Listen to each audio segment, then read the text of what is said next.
আর কিছুদিন পর ৪১ বছরে পা রাখবেন ক্রিস্টিয়ানো রোনালদো।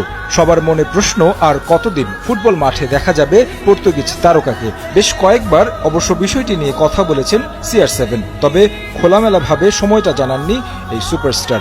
বর্তমানে সৌদি প্রো লিগের ক্লাব আল নাসরের হয়ে খেলছেন রন। মধ্যপ্রাচ্যে দুটি ছড়িয়ে যাচ্ছেন। ক্যারিয়ারের অন্তিম লগ্নে আছেন সেটা বলাই যায়। একটা লক্ষ্যে ছুটছেন, বিশ্বের একমাত্র ফুটবলার হিসেবে ছুঁতে চান 1000 গোলের মাইল ফলক। সামনে বিশ্বকাপ। এখনও বিশ্বকাপ সরাসরি নিশ্চিত না হলেও তার দল পর্তুগাল আছে টেবিলের শীর্ষে। বর্তমানে চলছে ফিফা উইন্ডো। বিশ্বকাপ বাছাই পর্ব খেলতে জাতীয় দলের অ্যাসাইনমেন্টে আছেন রোনালদো। সম্প্রতি এক সাক্ষাৎকারে জানিয়েছেন শিগগিরই ফুটবলকে বিদায় জানানোর ঘোষণা দেবেন রোনালদো। তবে কবে নাগাদ সে সময় আসতে পারে সেটা জানাননি। বিষয়টি নিয়ে ধোঁয়াশা তৈরি হয়েছে সমর্থকদের মনে, তাই নিজেই খোলাসা করলেন। আচ্ছা, শিগগির অবসর বলতে আগামী 10 বছরের মধ্যে? আমি যেহেতু শিগগির বলেছি, এটা 6 মাস বা 1 বছরও হতে পারে। আসলে তা নয়, মজা করছিলাম। আমি যা বলতে পারি, এখন সময়টা দারুণ উপভোগ করছি।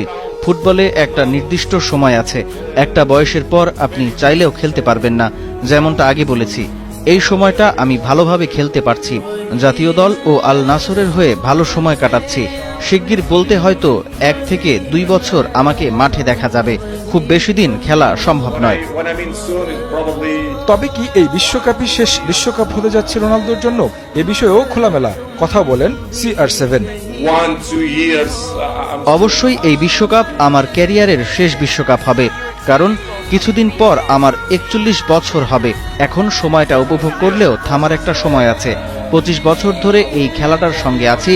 বিভিন্ন সিনারিওতে আমার রেকর্ড আছে। জাতীয় দলের হয়ে ট্রফি জিতেছি। জীবনে যা অর্জন করেছি তার জন্য আমি গর্বিত।